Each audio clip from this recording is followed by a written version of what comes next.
Pakistan, turkey ਤੇ Egypt ਇਹ ਤਿੰਨੋਂ ਦੇਸ਼ ਰਲ ਕੇ ਈਰਾਨ ਤੇ ਇਜ਼ਰਾਈਲ ਦੀ ਸੁਲਾਹ ਕਰਾਉਣ ਢੇ ਆ। ਇਹੀ ਸੁਣਿਆ ਸੀ ਆਪਾਂ। ਹੁਣ ਇਹਨਾਂ ਦੀ ਗੱਲਬਾਤ ਕਿੱਥੋਂ ਤੱਕ ਪਹੁੰਚੀ ਆਪਾਂ ਨੂੰ ਇਹਦੇ ਬਾਰੇ ਨਹੀਂ ਪਤਾ, ਕਿਉਂਕਿ ਈਰਾਨ ਨੇ ਸਿੱਧੇ ਸ਼ਬਦਾਂ ਦੇ ਵਿੱਚ ਕਹਿਤਾ ਬਈ ਅਸੀਂ ਆਪਦੀ ਮਰਜ਼ੀ ਦੇ ਮਾਲਕ ਹਾਂ, ਅਸੀਂ ਆਪੇ ਦੇਖ ਲਾਂਗੇ ਵੀ ਕੀ ਕਰਨਾ ਕੀ ਨਹੀਂ ਕਰਨਾ। ਤੇ ਹਰ ਰੋਜ਼ ਕੋਈ ਨਾ ਕੋਈ ਨਵੀਂ ਅਪਡੇਟ ਆ ਰਹੀ ਹੈ। 1 ਮਹੀਨੇ ਤੋਂ ਜ਼ਿਆਦਾ ਹੋ ਗਿਆ ਇਹਨਾਂ ਦੀ ਜੰਗ ਚੱਲਦਿਆਂ ਨੂੰ, ਜਿਹਦਾ ਅਸਰ ਪੂਰੀ ਦੁਨੀਆ ਦੇ ਵਿੱਚ ਦੇਖਣ ਨੂੰ ਮਿਲ ਰਿਹਾ। ਸੋ ਕੋਈ ਪਤਾ ਨਹੀਂ ਕੱਲ ਨੂੰ ਕੀ ਹੋਣਾ, ਕਿਉਂਕਿ ਬਹੁਤ ਵੱਡੇ ਗਿਆਨੀ ਮਹਾਂਪੁਰਸ਼ਾਂ ਦੀਆਂ ਕਈਆਂ ਦੀਆਂ ਪ੍ਰੈਡਿਕਸ਼ਨਸ ਆ ਕਿ ਆਉਣ ਵਾਲਾ ਸਮਾਂ ਮਾੜਾ ਹੀ ਹੈ। ਤੇ ਜਿਹੜੇ ਕੁਝ ਕਨਸਪੀਰੇਸੀ ਥਿਓਰਿਸਟ ਆ ਉਹਨਾਂ ਨੇ 2028 ਤੇ 2030 ਤੱਕ one nation one theory one ruler ਦੀ ਜਿਹੜੀ ਆਪਣੀ ਥਿਊਰੀ ਦਿੱਤੀ ਹੈ ਕਿ ਜੀ 2030 ਤੱਕ ਬਸ ਸਾਰੀ ਦੁਨੀਆ ਇੱਕੋ ਝੰਡੇ ਦੇ ਹੇਠਾਂ ਚੱਲਣੀ ਹੈ, ਇੱਕੋ ਲੈਂਗੁਏਜ ਦੇ ਹੇਠਾਂ ਇੱਕੋ ਕਰੰਸੀ ਹੋਣੀ ਹੈ, ਸਾਰਾ ਕੁਝ ਇਹੀ ਹੋਣਾ। ਹਾਲਾਂਕਿ ਮੈਨੂੰ ਤਾਂ ਨਹੀਂ ਲੱਗਦਾ ਕਿ ਇਹ ਚੀਜ਼ ਕਦੇ ਹੋ ਪਾਊਗੀ, ਪਰ ਹਾਂ ਇਹ ਜ਼ਰੂਰ ਲੱਗਦਾ ਕਿ ਬਈ ਉਧਰ ਵੱਲ ਇਸ਼ਾਰਾ ਜ਼ਰੂਰ ਹੋ ਰਿਹਾ ਹੈ। ਮਤਲਬ ਹੋ ਸਕਦਾ ਆਉਣ ਵਾਲੇ ਕੋਈ 50-60 ਸਾਲਾਂ ਦੇ ਵਿੱਚ ਇਹੋ ਜਿਹੀ ਚੀਜ਼ ਦੇਖਣ ਨੂੰ ਮਿਲ ਜੇ, ਕਿਉਂਕਿ ਦੁਨੀਆ ਦੇ ਵਿੱਚ ਬਹੁਤ ਸਾਰੀਆਂ ਚੀਜ਼ਾਂ ਜਿਹੜੀਆਂ ਲੁਕੀਆਂ ਹੋਈਆਂ ਜਿਨ੍ਹਾਂ ਤੇ ਸ਼ਾਇਦ ਮੈਂ ਆਪਣੇ ਚੈਨਲ ਤੇ ਵੀ ਇੱਥੇ ਖੁੱਲ੍ਹ ਕੇ ਗੱਲ ਨਹੀਂ ਕਰ ਸਕਦਾ। ਜੋ ਵੈਕਸੀਨਸ ਦਾ ਜਿਹੜਾ ਇੱਕ ਬਹੁਤ ਵੱਡਾ ਸਕੈਮ ਚੱਲਿਆ ਸੀਗਾ ਕਰੋਨਾ ਟਾਈਮ, ਉਸ ਤੋਂ ਇਲਾਵਾ ਇੱਕ ਜੰਮਦੇ ਬੱਚੇ ਨੂੰ ਜਿਹੜੀਆਂ ਵੈਕਸੀਨਸ ਲੱਗਦੀਆਂ, ਸਾਡੇ ਇੰਡੀਆ ਦੇ ਵਿੱਚ ਹੁਣ HPV ਜਿਹੜੀ ਵੈਕਸੀਨ ਲੱਗਣ ਡਈ ਹੈ, ਇਹ ਸਾਰੀਆਂ ਚੀਜ਼ਾਂ ਆਪਸ 'ਚ ਨਾ ਜੁੜੀਆਂ ਹੋਈਆਂ। ਚਾਹੇ ਤੁਸੀਂ 3rd ਵਰਲਡ ਵਾਰ ਨੂੰ ਲੈ ਕੇ ਚੱਲ ਲਓ, ਤੇ ਜਾਂ ਤੁਸੀਂ ਵਨ ਜਿਹੜਾ ਨੇਸ਼ਨ ਹੈ ਉਹਨੂੰ ਲੈ ਕੇ ਕਨਸਪੀਰੇਸੀ ਜਿਹੜੀ ਥਿਊਰੀ ਹੈ ਉਹਨੂੰ ਲੈ ਕੇ ਅੱਗੇ ਚੱਲ ਲਓ। ਪਰ ਅੱਜ ਆਪਾਂ ਉਧਰ ਡੀਪ 'ਚ ਨਹੀਂ ਜਾਵਾਂਗੇ, ਗੱਲ ਅੱਜ ਕਰਾਂਗੇ ਸਿਰਫ ਪਾਕਿਸਤਾਨ ਦੀ।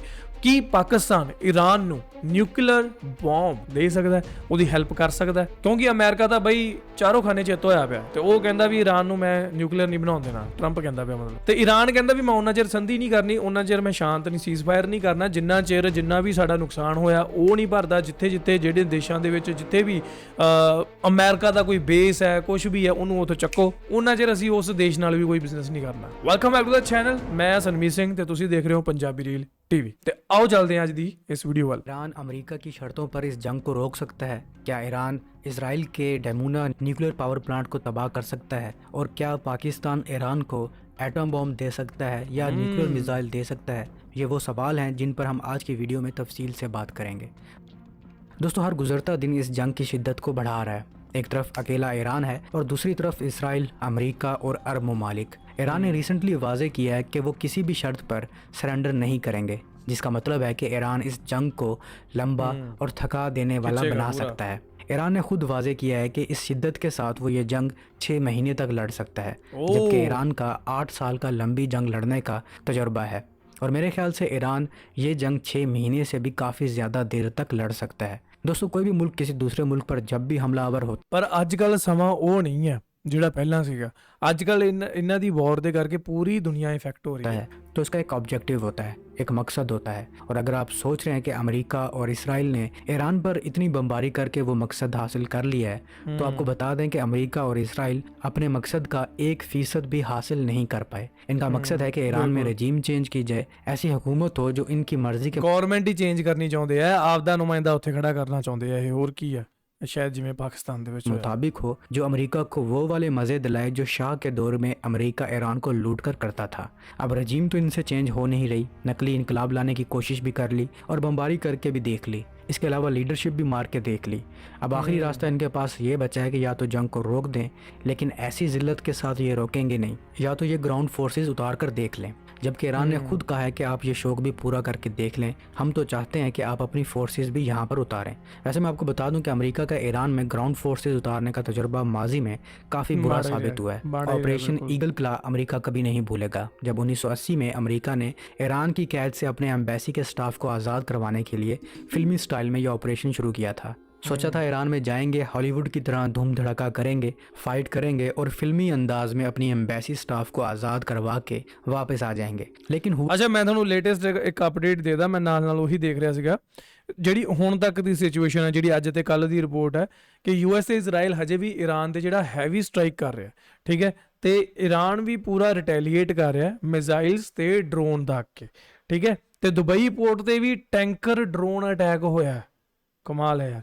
ਸੀਜ਼ ਫਾਇਰ ਦਾ ਕੋਈ ਹਜੇ ਚਾਂਸ ਹੈ ਨਹੀਂਗਾ ਅਗਲੇ 2-3 ਹਫ਼ਤਿਆਂ ਤੱਕ, ਸਿੱਧੀ ਜੀ ਗੱਲ ਹੈ, ਕਿਉਂਕਿ ਈਰਾਨ ਨੇ ਫਿਰ ਦੁਬਾਰਾ ਰਿਜੈਕਟ ਕਰਤਾ ਸੀਗਾ ਇਹ, ਠੀਕ ਹੈ। ਫਾਈਨਲ ਐਗਰੀਮੈਂਟ ਹਜੇ ਤੱਕ ਕੋਈ ਨਹੀਂ ਹੋਇਆ। ਤੇ ਸਾਈਡ ਇਫੈਕਟ ਜਿਹੜੇ ਹੋ ਰਹੇ ਆ ਉਹ ਇਹੀ ਹੈ ਕਿ ਆਇਲ ਪ੍ਰਾਈਸਿਸ ਹਾਈ ਹੋ ਚੁੱਕੇ ਆ ਪੂਰੀ ਦੁਨੀਆ ਦੇ ਵਿੱਚ ਹੀ। ਸਾਰੀ ਜਿਹੜੀ ਆਇਲ ਸਪਲਾਈ ਹੈ ਉਹ ਵਾਰ ਕਰਕੇ ਜਿਹੜੀ ਡਿਸਟਰਬ ਹੋ ਚੁੱਕੀ ਹੈ, ਠੀਕ ਹੈ। ਤੇ ਇਜ਼ਰਾਈਲ ਨੇ ਆਪਣਾ ਡਿਫੈਂਸ ਬਜਟ ਵਧਾ ਲਿਆ, ਮਤਲਬ ਵਾਰ ਜਿਹੜੀ ਹੈ ਹੁਣ ਜਲਦੀ ਰੁਕਣ ਦਾ ਨਾਮ ਨਹੀਂ ਲਊਗੀ, ਠੀਕ ਹੈ। ਫੁੱਲ ਔਨਗੋਇੰਗ ਹੈ, ਕੋਈ ਇਹ ਨਹੀਂ ਕਿ ਕਿਤੇ ਮਾੜਾ ਮਾੜਾ ਚੱਲਣ ਡਿਆ, ਮਤਲਬ ਪੂਰਾ ਹੋ ਸਕਦਾ ਕਿ ਇਹ ਇਸ ਤੋਂ ਵੀ ਭਿਆਨਕ ਰੂਪ ਲੈ ਲਵੇ। हुआ इसके बिल्कुल उलट। ईरान का रत्ती बराबर भी नुकसान नहीं कर पाए, उल्टा अपने 5 जदीद तरीन हेलीकॉप्टर वहां छोड़कर भाग गए और एक हेलीकॉप्टर तबाह करवाए और एक ट्रांसपोर्ट एयरक्राफ्ट भी तबाह करवा लिया और इनके 8 फौजी मारे गए जबकि 4 जख्मी हुए। और यकीन माने ईरान एक गोली भी नहीं चलाई।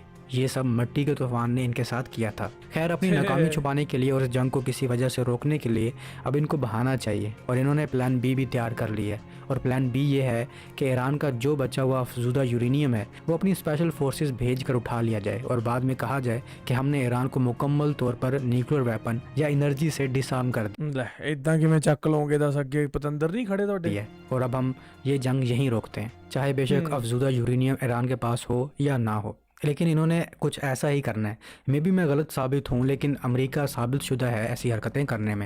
इस ऑपरेशन के लिए इन्होंने स्टेज भी सजाना शुरू कर दिया है, अवाम को बताना शुरू कर दिया कि ईरान के पास इतना अफजूदा यूरेनियम है कि वो 11 न्यूक्लियर वेपन बना सकता है। अक़वाम मुत्तहिदा की जोहरी निगरान अदारे इंटरनेशनल एटॉमिक एनर्जी एजेंसी के सरबरा राफेल ग्रोसी के मुताबिक ईरान का बड़ा हिस्सा इंतहाई अफजूदा यूरेनियम अब भी अस्फ़हान के एक ज़ेर ज़मीन सुरंगी कम्प्लेक्स में मौजूद हो सकता है। अंदाज़ों के मुताबिक इस जगह पर तकरीबन 200 किलोग्राम से ज़्यादा 60% तक अफजूदा यूरेनियम रखा हुआ है। जून में इसराइल और यूनाइटेड स्टेट्स ने ईरान की कई जौहरी तनसीबात पर हमले किए थे, जिनमें इनके 2 प्लांट्स को शदीद नुकसान पहुंचाया था।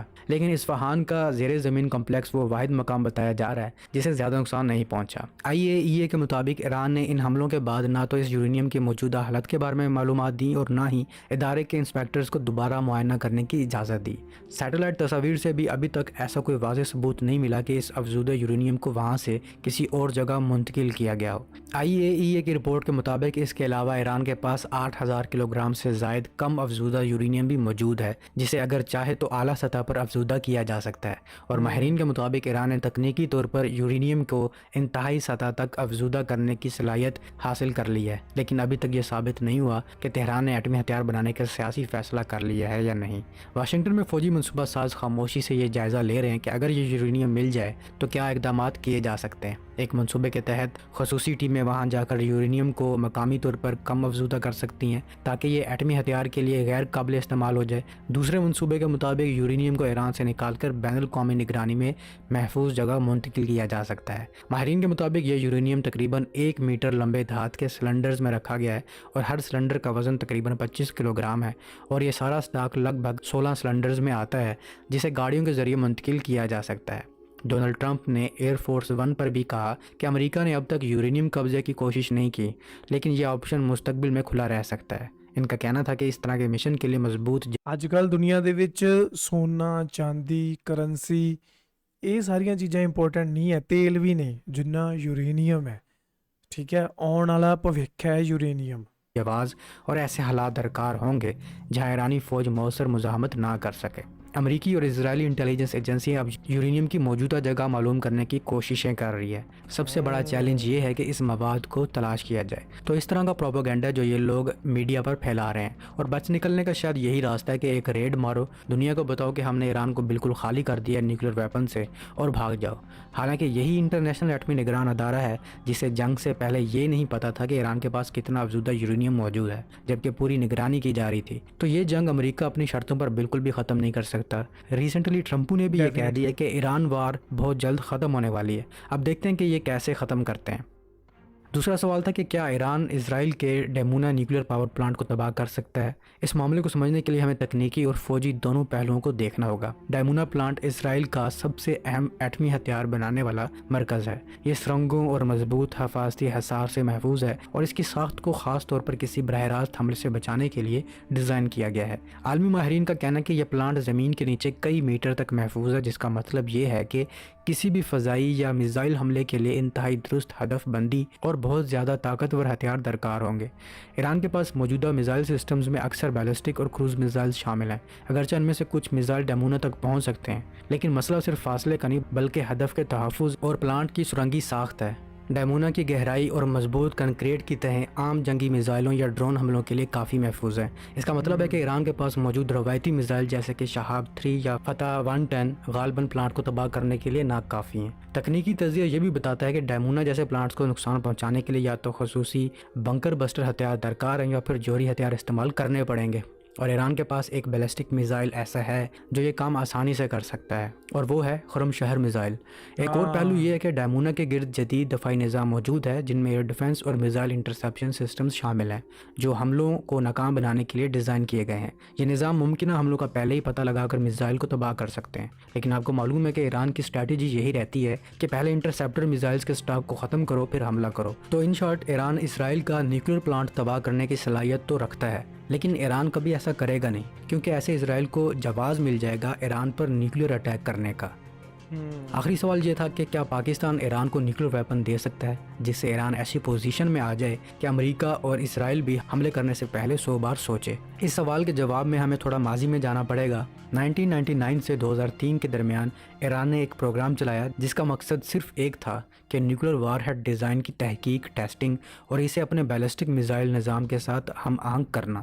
ایران نے نیوکلیر وار ہیڈ ڈیزائن کو سمجھنا اور بہتر بنانا شروع کیا۔ خفیہ ذرائع سے حاصل شدہ ڈیزائن حاصل کیے گئے جس میں پاکستانی ڈیزائن بھی شامل تھا، جس کو ری انجینئرنگ کیا گیا۔ اعلیٰ دھماکہ خیز ٹیسٹ اور ڈیٹونیٹر ڈیولپمنٹ کے ذریعے ڈیزائن کی عملی قابلیت کو جانچا گیا، اور یہ پروگرام پوری دنیا سے پوشیدہ رہا اور اس کی سرگرمیاں انتہائی محدود دائرے میں کی گئیں تاکہ کسی عالمی نگرانی کی آنکھ سے بچا جا سکے۔ لیکن پھر جیسا کہ آپ کو معلوم ہے کہ ایران کی کمزوری یہ ہے کہ ایران میں اسرائیلی جاسوسوں کی بھرمار ہے۔ یہ راز بھی راز نہیں رہا، اور پاکستان پر بھی سوال اٹھے کہ پاکستان نے ایران کی مدد کی ہے۔ تو ماضی کے تجربے اور ایران میں ملٹری اور انٹیلیجنس اداروں کے اندر تک جاسوسوں کی وجہ سے پاکستان ایسا کرنے کا سوچے گا بھی نہیں۔ فرض کریں اگر پاکستان کی طرف سے ایران کو ایٹمی ہتھیار یا میزائل فراہم کرنے کی کوشش کی بھی جاتی ہے تو اس کے 3 اہم مراحل ہوتے ہیں۔ پہلا مرحلہ ایٹمی مواد کی منتقلی ہے جس میں یورینیم یا پلوٹینیم شامل ہوتا ہے۔ یہ عالمی نگرانی میں آتا ہے کیونکہ IAEA ہر ملک کے ریئیکٹر اور افزودہ یورینیم کی مقدار کا باقاعدہ معائنہ کرتا ہے۔ دوسرا مرحلہ میزائل یا ڈیلیوری سسٹم کی فراہمی ہے، یعنی بیلسٹک یا کروز میزائل کے ساتھ ہتھیار منتقل کرنا۔ ہر میزائل کی رینج، گائیڈنس سسٹم اور وار ہیڈ بھی نگرانی میں ہوتا ہے۔ تیسرا مرحلہ بین الاقوامی نگرانی اور پابندیاں ہیں۔ اگر کوئی ملک غیر قانونی طور پر ایٹمی مواد منتقل کرے تو اسے عالمی سطح پر پابندیوں، عسکری رد عمل اور سفارتی تنہائی کا سامنا کرنا پڑتا ہے۔ IAEA کے ذریعے ہر ملک کے پلانٹس، ذخائر اور مواد کا باقاعدہ معائنہ ہوتا ہے۔ کسی بھی بڑے ایٹمی تبادلے کے آثار فوراً پکڑے جا سکتے ہیں کیونکہ یورینیم کے آئسوٹوپس ٹریسیبل ہوتے ہیں اور عالمی سطح پر ان کا ٹریکنگ ممکن ہے۔ ٹیکنیکل طور پر دیکھا جائے تو پاکستان کے پاس موجود بیلسٹک میزائل جیسے کہ شاہین میزائل اگرچہ ایران کو دیے جا سکتے ہیں، لیکن ان پر ایٹمی وار ہیڈ نصب کرنا اور منتقل کرنا غیر قانونی اور انتہائی خطرناک ہوگا۔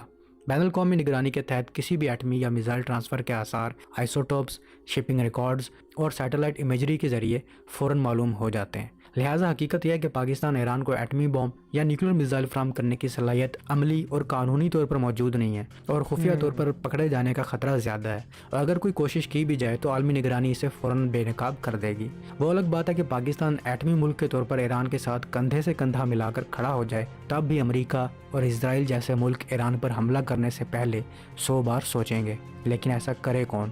اتنی ہمت لائے کون؟ کیا ایران جیسا جگرا ہمارے حکمرانوں میں ہے؟ بالکل بھی نہیں۔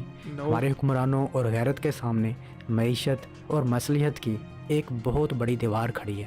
آپ کا اس بارے میں کیا خیال ہے؟ کامنٹ سیکشن میں ضرور اوکے جی مترو، ایسی ایک ویڈیو ਜਿਹਦੇ ਵਿੱਚ ਆਪਾਂ ਦੇਖਿਆ ਕਿ ਪਾਕਿਸਤਾਨ ਈਰਾਨ ਦੀ ਖੁੱਲ੍ਹ ਕੇ ਹੈਲਪ ਕਰ ਸਕਦਾ ਹੈ ਕਿ ਨਹੀਂ। ਅੱਛਾ, ਇਹਦੇ 'ਚ ਮੇਰੇ ਖਿਆਲ ਕਾਫੀ ਚੀਜ਼ਾਂ, ਕਾਫੀ ਫੈਕਟਰ ਕੰਮ ਕਰਦੇ ਆ। ਜਿਵੇਂ ਹੁਣ ਇਹਨੇ ਦੱਸਿਆ ਕਿ ਵੀ ਲੋਕੇ ਵੀ ਨਹੀਂ ਕਰ ਸਕਦੇ, ਖੁੱਲ੍ਹੇ ਤੌਰ 'ਤੇ ਵੀ ਨਹੀਂ ਕਰ ਸਕਦੇ। ਇਹਨਾਂ ਦੇ ਵਿੱਚ ਕੋਈ ਸੰਧੀ ਵੀ ਨਹੀਂ ਹੋਈ ਵੀ, ਠੀਕ ਹੈ। ਜੇਕਰ ਕੋਈ ਸੰਧੀ ਹੋਈ ਹੋਵੇ ਨਾ, ਜਿਵੇਂ ਇਹਨਾਂ ਦੀ ਸਾਊਦੀ ਅਰੇਬੀਆ ਦੇ ਨਾਲ ਹੋਈ ਆ ਪਾਕਿਸਤਾਨ ਦੀ, ਕਿ ਕੱਲ੍ਹ ਨੂੰ ਤੁਹਾਡੇ 'ਤੇ ਕੋਈ ਅਟੈਕ ਕਰਦਾ ਤਾਂ ਅਸੀਂ ਤੁਹਾਡੇ ਨਾਲ ਖੜੇ ਹਾਂ, ਹੈ ਨਾ। ਇੱਦਾਂ ਦੀਆਂ ਸੰਧੀਆਂ ਹੋਣੀਆਂ ਜ਼ਰੂਰੀ ਹੈ। ਲੋਕਾਂ ਨੂੰ ਪਹਿਲਾਂ ਦੱਸਣਾ ਜ਼ਰੂਰੀ ਹੈ ਦੇਸ਼ਾਂ ਨੂੰ ਕਿ ਬਈ ਜੇ ਅਸੀਂ ਇਹਦੇ ਦੋਸਤ ਹਾਂ, ਵੀ ਸਾਡਾ ਇਹਦੇ ਨਾਲ ਅਸੀਂ ਜਿਗਰੀ ਯਾਰ ਹਾਂ, ਲੰਗੋਟੀਏ ਯਾਰ ਬਣ ਚੁੱਕੇ ਹਾਂ, ਵੀ ਕੱਲ੍ਹ ਨੂੰ ਜੇ ਤੁਸੀਂ ਇਹਦੇ ਨਾਲ ਪੰਗਾ ਲਿਆ ਤਾਂ ਅਸੀਂ ਖੜੇ ਹਾਂ, ਠੀਕ ਹੈ। ਅਤੇ ਜੇ ਸਾਡੇ ਨਾਲ ਲਿਆ ਤਾਂ ਉਹ ਖੜੇ ਹੈ। ਮਤਲਬ ਇਹ ਚੀਜ਼ ਪਹਿਲਾਂ ਅਨਾਊਂਸ ਕਰਨੀ ਪੈਂਦੀ ਹੈ ਇੱਕ ਤਰ੍ਹਾਂ ਦੀ, ਸਿੱਧੇ ਸ਼ਬਦਾਂ ਵਿੱਚ ਲਾ ਲਓ ਤੁਸੀਂ। ਪਰ ਦੇਖੋ ਦੁਨੀਆ 'ਚ ਇੱਕ ਤੁਹਾਨੂੰ ਖੇਡ ਦੱਸਦਾ, ਦੁਨੀਆ ਦੀ ਕੀ ਖੇਡ ਹੈ ਵੀ ਕਿੱਥੇ ਤਾਂ ਅਸੀਂ ਅਰਬਾਂ ਖਰਬਾਂ ਡਾਲਰ ਲਗਾ ਕੇ ਵੱਡੇ ਵੱਡੇ ਸਾਡੇ ਜਿਹੜੇ ਪ੍ਰੋਜੈਕਟ ਚੱਲ ਰਹੇ ਹੈ, ਕੋਈ ਸਪੇਸ ਦਾ ਪ੍ਰੋਜੈਕਟ ਹੈ, ਅਸੀਂ ਮਾਰਸ 'ਤੇ ਨਵਾਂ ਜੀਵਨ, ਨਵੀਂ ਲਾਈਫ ਲੱਭਣ ਦੀ ਕੋਸ਼ਿਸ਼ ਕਰ ਰਹੇ ਹਾਂ। ਅਸੀਂ ਇਹੋ ਜਿਹੇ ਪਲੈਨਟ ਲੱਭ ਰਹੇ ਹਾਂ ਜਿਨ੍ਹਾਂ 'ਤੇ ਜੀਵਨ ਪੋਸੀਬਲ ਹੋਵੇ, ਠੀਕ ਹੈ। ਅਤੇ ਜਿਹੜਾ ਸਾਡੇ ਕੋਲ ਆਲਰੇਡੀ ਪਲੈਨਟ ਹੈਗਾ, ਉੱਥੇ ਅਸੀਂ ਮਿਜ਼ਾਈਲਾਂ ਦਾਗ ਕੇ ਅਸੀਂ ਇਹਨੂੰ ਤਬਾਹ ਕਰ ਰਹੇ ਹਾਂ ਇਸੇ ਪਲੈਨਟ ਨੂੰ। ਇਹ ਸਾਡੀ, ਤੁਸੀਂ ਦੇਖੋ ਜਿੰਨੇ ਵੀ ਇਨਸਾਨ ਹੈ ਇਹਨਾਂ ਦੀ ਇਹ ਖਾਸੀਅਤ ਕਹਿ ਲਓ ਜਾਂ ਇਹਨਾਂ ਦੀ ਨਾਕਾਮੀ ਕਹਿ ਲਓ ਵੀ ਏਡੇ ਬਗੈਰਤ ਹੈ ਵੀ ਸਾਡੇ ਕੋਲ ਇੰਨਾ ਸੋਹਣਾ ਪਲੈਨਟ ਹੈ, ਰਲ ਮਿਲ ਕੇ ਰਹੀ ਚੱਲੋ, ਪਰ ਨਹੀਂ ਰਹਿਣਾ। ਉਧਰੋਂ ਦੂਜੇ ਪਾਸੋਂ ਪੈਸਾ ਲਾਈ ਜਾਂਦੇ ਅਰਬਾਂ ਖਰਬਾਂ ਕਿ ਅਸੀਂ ਕਿਸੇ ਹੋਰ ਪਲੈਨਟ ਤੇ ਜਾ ਕੇ ਰਵਾਂਗੇ ਆਉਣ ਵਾਲੇ ਕਈ 100 200 500 ਸਾਲਾਂ ਤੱਕ, ਠੀਕ ਹੈ, ਵੀ ਅਸੀਂ ਉਹ ਸਰਚ ਕਰਦੇ ਪਏ ਹਾਂ ਤੇ ਨਾਲੇ ਅਰਬਾਂ ਖਰਬਾਂ ਪੈਸਾ ਲਾ ਕੇ ਇਸੇ ਪਲੈਨਟ ਨੂੰ ਵੀ ਤਬਾਹ ਕਰਨ ਦੇ ਆ।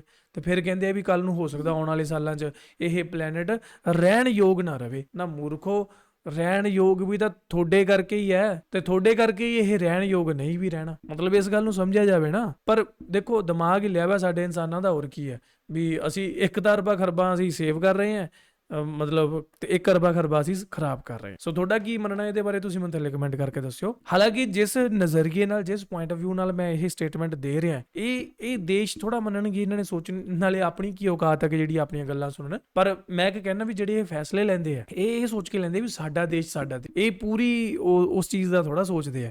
ਹੁਣ ਜਿਹੜੇ ਸਾਡੇ ਪੀਰ ਪੈਗੰਬਰ ਸੀ, ਸਾਡੇ ਗੁਰੂ ਸਾਹਿਬਾਨ ਸੀ, ਉਹ ਸਾਨੂੰ ਕਹਿ ਗਏ, ਗੁਰੂ ਨਾਨਕ ਦੇਵ ਜੀ ਦਾ ਫੁਰਮਾਨ ਹੈ, ਨਾਨਕ ਨਾਮ ਚੜ੍ਹਦੀ ਕਲਾ ਤੇਰੇ ਭਾਣੇ ਸਰਬੱਤ ਦਾ ਭਲਾ। ਸਰਬੱਤ ਮਤਲਬ ਸਭ ਦਾ ਭਲਾ, ਠੀਕ ਹੈ। ਪਰ ਅੱਜ ਕੱਲ ਇਹ ਥਿਊਰੀ ਕੌਣ ਮੰਨ ਰਿਹਾ, ਠੀਕ ਹੈ, ਜਾਂ ਸਿੱਖਾਂ ਨੂੰ ਛੱਡ ਕੇ ਜਾਂ ਜਿਹੜੇ ਗੁਰੂ ਨਾਨਕ ਦੇਵ ਜੀ ਨੂੰ ਮੰਨਦੇ ਆ ਉਹਨਾਂ ਨੂੰ ਛੱਡ ਕੇ ਹੋਰ ਕੌਣ ਮੰਨ ਰਿਹਾ? ਕੌਣ ਮੰਨ ਰਿਹਾ? ਜਿਨ੍ਹਾਂ ਦੇ ਪੀਰ ਪੈਗੰਬਰ ਗੁਰੂ ਸਾਹਿਬਾਨ, ਜਿਨ੍ਹਾਂ ਦੇ ਭਗਵਾਨ ਈਸ਼ਵਰ, ਮੈਂ ਸਾਰੇ ਧਰਮਾਂ ਦੀ ਗੱਲ ਕਰ ਰਿਹਾ, ਜਿਹੜੇ ਤਾਂ ਇਹ ਗੱਲ ਕਹਿ ਗਏ ਕਿ ਇਨਸਾਨੀਅਤ ਸਭ ਤੋਂ ਉੱਤੇ ਹੈ, ਠੀਕ ਹੈ, ਉਹ ਧਰਮ ਦੇ ਲੋਕ ਤਾਂ ਮੰਨਣਗੇ ਕਿ ਹਾਂ ਤੇ ਇਹਦੇ ਵਿੱਚ ਇਸਲਾਮ ਵੀ ਸ਼ਾਮਲ ਹੈ, ਹਿੰਦੂ ਵੀ ਸ਼ਾਮਲ ਹੈ। ਉਹ ਕਹਿੰਦੇ ਆ ਕਿ ਸਾਰਿਆਂ ਨੂੰ ਇੱਕੋ ਅੱਖ ਨਾਲ ਦੇਖੋ ਵੀ ਕੋਈ ਮਾੜਾ ਨਹੀਂ, ਕੋਈ ਚੰਗਾ ਨਹੀਂ, ਸਾਰੇ ਇੱਕੋ ਬਰਾਬਰ ਹੈ। ਪਰ ਬਈ ਦੁਨੀਆ ਇਦਾਂ ਨਹੀਂ ਚੱਲਦੀ। ਦੁਨੀਆ ਜੇਕਰ ਧਰਮ ਹੀ ਚਲਾ ਰਿਹਾ ਹੋਵੇ ਨਾ ਤਾਂ ਸਭ ਪਾਸੇ ਸ਼ਾਂਤੀ ਹੋਵੇ, ਪਰ ਧਰਮ ਨਹੀਂ ਚਲਾ ਰਿਹਾ ਦੁਨੀਆ, ਠੀਕ ਹੈ। ਇਹ ਦੁਨੀਆ ਧਰਮ ਨੂੰ ਚਲਾ ਰਹੀ, ਠੀਕ ਹੈ। ਇਹ ਗੱਲ ਵੀ ਡੂੰਘੀ ਹੈ ਥੋੜੀ ਜਿਹੀ, ਜੇ ਇਹਨੂੰ ਸਹੀ ਢੰਗ ਨਾਲ ਸਮਝਿਆ ਜਾਵੇ। ਬਾਕੀ ਤੁਹਾਡਾ ਕੀ ਮੰਨਣਾ ਭਾਈ, ਇਹਦੇ ਬਾਰੇ ਮੈਨੂੰ ਥੱਲੇ ਕਮੈਂਟ ਕਰਕੇ ਦੱਸਿਓ। ਐਂਡ ਤੁਸੀਂ ਕੀ ਚਾਹੁੰਦੇ ਹੋ? ਮੈਂ ਤਾਂ ਚਾਹੁੰਦਾ ਕਿ ਬਾਈ ਜਲਦੀ ਤੋਂ ਜਲਦੀ ਇਹ ਵਾਰ ਖਤਮ ਹੋਵੇ, ਕਿਉਂਕਿ ਅਸੀਂ ਆਪਣੇ ਚੈਨਲ ਤੇ ਹਮੇਸ਼ਾ ਇਹੀ ਗਾਈਡ ਕਰਦੇ ਹਾਂ, ਹਮੇਸ਼ਾ ਇਹੀ ਸੁਨੇਹਾ ਦਿੰਦੇ ਹਾਂ ਕਿ ਅਸੀਂ ਤਾਂ ਇੱਕ ਪੀਸ, ਲਵ ਤੇ ਬਸ ਸਾਰੇ ਪਾਸੇ ਇੱਕ ਭਾਈਚਾਰਕ ਸਾਂਝ ਹੀ ਦੇਖਦੇ ਆ। ਉਹਦੇ ਨਾਲ ਵੀ ਜ਼ਿੰਦਗੀ ਚੱਲ ਸਕਦੀ ਹੈ, ਦੁਨੀਆ ਚੱਲ ਸਕਦੀ ਹੈ। ਇਹ ਨਹੀਂ ਕਿ ਹਾਂ ਵੀ ਤੁਹਾਨੂੰ ਬੈਲੈਂਸ ਬਣਾਉਣਾ ਤੇ ਤੁਸੀਂ ਇੱਕ ਪਾਸੇ ਤਬਾਹੀ ਕਰੋ, ਇੱਕ ਪਾਸੇ ਸ਼ਾਂਤੀ ਰਹੋ, ਨਹੀਂ, ਉਵੇਂ ਵੀ ਚੱਲ ਸਕਦੀ ਹੈ, ਬਸ ਚਲਾਉਣੀ ਹੋਣੀ ਚਾਹੀਦੀ, ਠੀਕ ਹੈ ਜੀ। ਇਹ ਸੀ ਅੱਜ ਦੀ ਵੀਡੀਓ, ਤੁਹਾਨੂੰ ਕੀ ਲੱਗਦਾ ਥੱਲੇ ਕਮੈਂਟ ਕਰਕੇ ਦੱਸਿਓ। ਮਿਲਦੇ ਆ next video, till then make sure hit that subscribe.